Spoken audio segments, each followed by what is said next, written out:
আসসালামু আলাইকুম প্রিয় দর্শক, আশা করি আপনারা সবাই ভালো আছেন। তো আজকে নতুন একটি হেলথ টিপস আপনাদের সামনে নিয়ে আসলাম।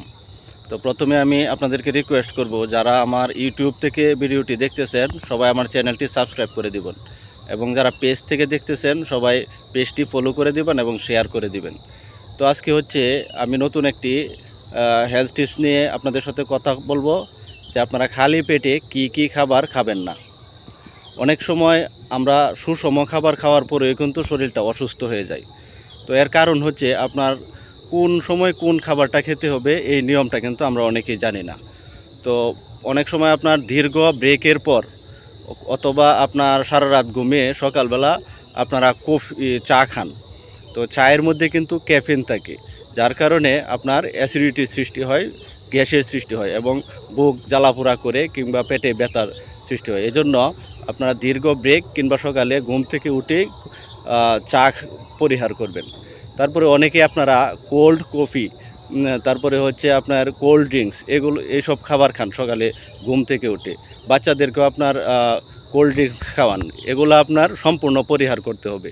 তারপরে হচ্ছে আপনার সিজনাল যে টক জাতীয় যে ফলগুলো আছে, এগুলো আপনারা কখনোই খালি পেটে খাবেন না। খেলে আপনার অ্যাসিডিটির সমস্যা হবে, পেটে ব্যথা করবে কিংবা পাতলা পায়খানার দেখা দিতে হবে। তারপরে হচ্ছে আপনার বাচ্চাদেরকে অনেক সময় আপনারা খালি পেটে চানাচুর কিংবা মশলা জাতীয় বিভিন্ন বিস্কিট খাওয়ান, তারপরে হচ্ছে চকলেট খাওয়ান।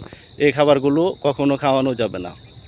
তারপরে হচ্ছে আপনারা অতিরিক্ত যে মশলা তরকারিতে ব্যবহার করেন, এটাও কিন্তু করা যাবে না। মানে খালি পেটে যে অতিরিক্ত মশলা জাতীয় যে তরকারি আছে, এগুলো কিন্তু খাওয়া যাবে না।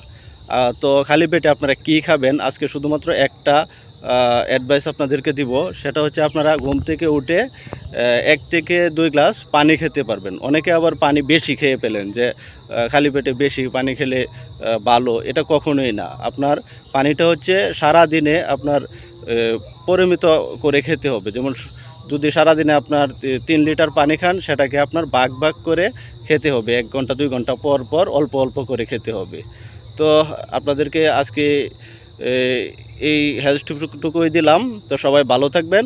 ধন্যবাদ সবাইকে। পরবর্তী ইনশাল্লাহ আরেকটা হেলথ টিপস নিয়ে আপনাদের সামনে চলে আসবো। আসসালামু আলাইকুম।